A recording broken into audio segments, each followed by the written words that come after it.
The D750 is a great DSLR camera. Its AF system is fast and effective, its matrix metering system is very capable delivering correct exposure in a wide range of situations, and it produces images that have natural, yet vibrant colors. Although it cannot offer the class-leading detail resolution of the D810, the D750 is more than a match for the D610 in this respect.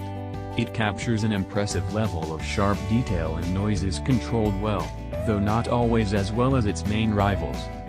It's also good to see the introduction of a tilting screen on a full-frame camera. It's a shame it's not fully articulating, but it's a move in the right direction and on a weatherproof system. It has the majority of the features that an enthusiast would want, along with a few modern niceties like Wi-Fi connectivity. There are a few inclusions that seem more aimed at less experienced photographers that could perhaps have been better thought out for the enthusiast, but all the essentials that an enthusiast want are there and based upon proven systems.